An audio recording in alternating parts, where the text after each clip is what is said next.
Now coming to this category, need to, ठीक है, need to ऐसे ही जाता बच्चे। जब हम किसी भी सेंटेंस में फील करते हैं ना कोई चीज की जरूरत है, कुछ करना, मतलब एक कंडीशन किए जाने की जरूरत है, कैसे वो जाता है, पहले एग्जाम्पल देख लो। I need to finish this report by tomorrow, तो क्या है, एक कंडीशन आपकी ऐसी आ चुकी है, you need to complete it by tomorrow. कर सकते थे आप बाद में भी, पर अभी you have this pressure on you, so compulsion goes. So need to is used to express the necessity or obligation. I need to help her, you need to see a doctor as you don't look fine today, okay, you need to, मतलब it is just required or demand of the condition, तो need बहुत easily हो जाता है। अच्छा, अब आता है have to।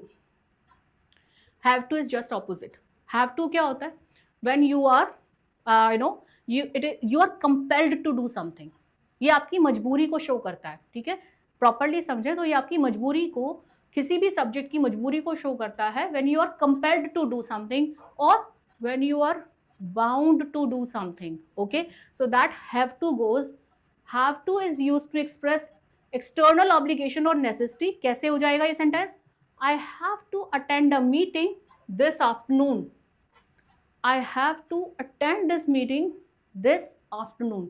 इसका और एग्जाम्पल कैसे हो सकता है,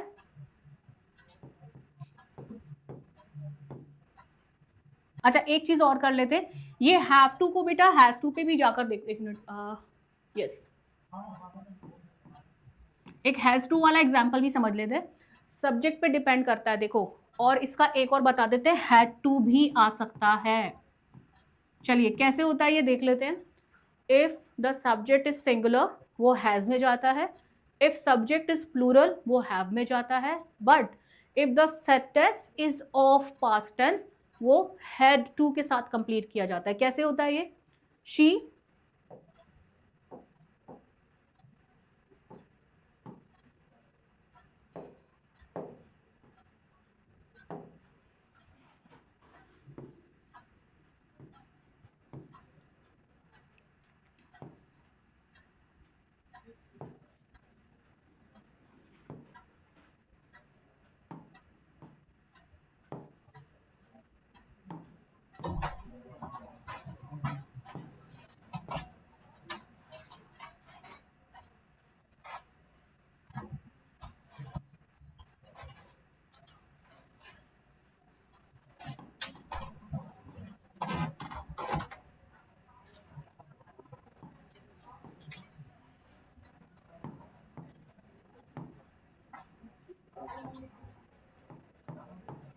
राइट, देखिए बेटा, I have written she has to leave early to reach there on time, ठीक है, सिंगुलर सब्जेक्ट है शी और कंपल्शन है कि उसको जल्दी से वहां पहुंचना है, तो उसने वहां जल्दी पहुंचने के लिए जो एक जगह वो ऑलरेडी थी वहां से वो लीव कर गई जल्दी, ठीक है, ऑन टाइम पहुंचने के लिए। तो what is written, she has to leave early to reach there on time, this is how will do. अब हैड टू का यूज समझ लेते हैं पास्ट टेंस में, जब आपको कोई कंडीशन फील होता है that the subject is under the compulsion, under the necessity और ऑब्लिगेशन टू डू समथिंग, मैंने बोला आपको बाउंड, आपको एक वर्ड क्लिक करता है बाउंड, ठीक है, so we were having had to, had हम किस लिए या किस कंडीशन में यूज करते हैं, जब यही कंडीशन बनता है when you are bound, when the subject is bound, तो we will write it in such way,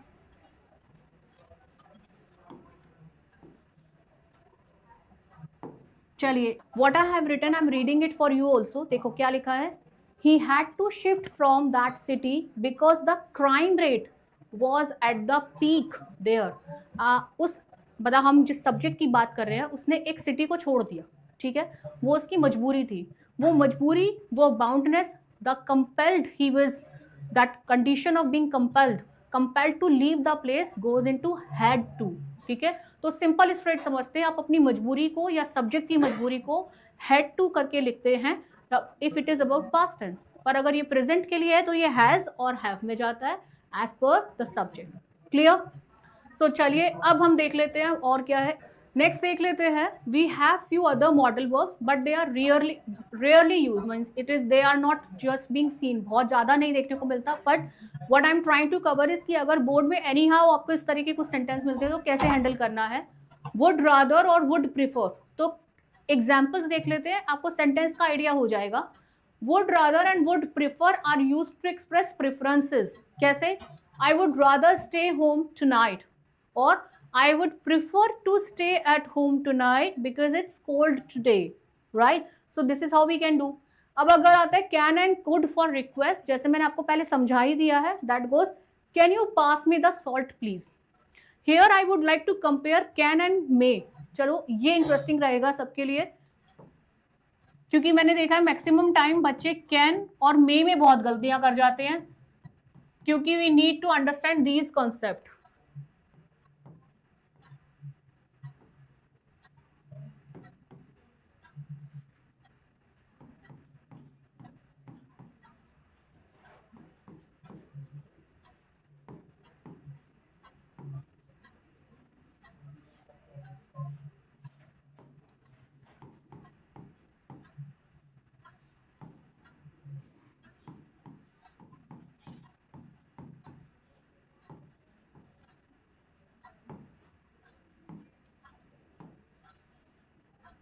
right, अब मुझे बताइए क्या अभी हमें डिफरेंस पता है?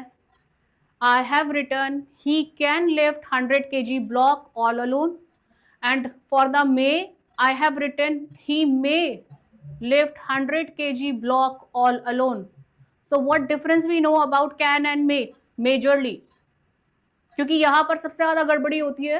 I have come across many answers जहां कैन की जगह मे आ गया, कुछ अता पता नहीं था कि कहाँ उसका यूज था, उसका पर्पस क्या था, पॉसिबिलिटी, परमिशन, सब कुछ आता है, दोनों कॉमनली कवर करते हैं. बट वो मेजर डिफरेंस क्या है, that I am really looking forward to, कि क्या आपको पता है हमने ऐसा सेंटेंस क्यों लिखा, क्या बनाइए.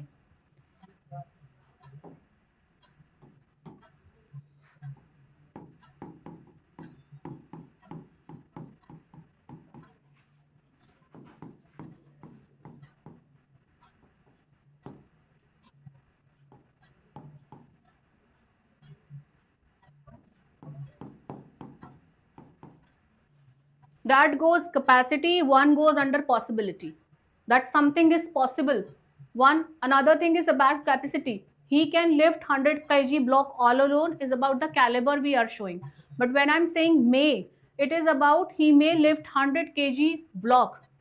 That is about the possibility. Means he may be lift, he may not lift. That is what we have here, right? Has to. Telling me the necessity, the compulsion or the boundness you have in a condition using has to, and specifically subject dependent, it is about a singular subject.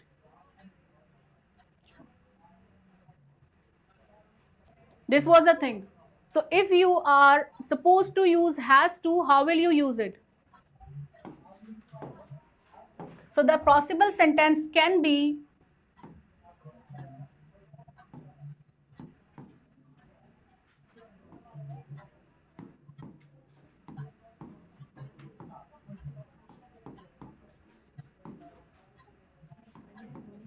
this is how we can do, right? She has to help him in his bad times. All right, let's take another question here on the screen. He dash have informed us earlier but he chose not to. Should I take he could have informed us earlier या can में जाना चाहिए? Or I can take must, he must have, क्योंकि compulsion है obviously. Should we take he must have informed us earlier? Should we take it? Or should we go with might?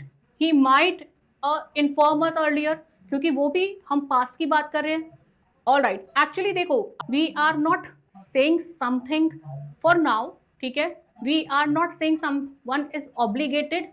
We are saying that a capacity और possibility was there. He could have told us, he could have informed us. यहाँ बेटा could have इसीलिए answer आया है. He could have informed us. Must नहीं जाएगा. No, will be picking actually he could, क्योंकि ये किसी के कैलिबर और कैपेसिटी में था. ही कुड हैव इन्फॉर्म्ड, ठीक है. मस्ट हैव इन्फॉर्म्ड का मतलब होता कि हम उसको कंपल्शन में बता रहे हैं. मस्ट हैव डन दिस, ठीक है. ये हमें कैसे पता चलेगा? But he chose not to. He chose, the choice was there, right. So यहाँ ये पार्ट जो है ये आपको हिंट का काम कर रहा है. That is giving you a hint. The mood of the sentence is that depending on the choice of the subject to inform or not to inform. Clear? This is what we have. All right. So this is how we do this.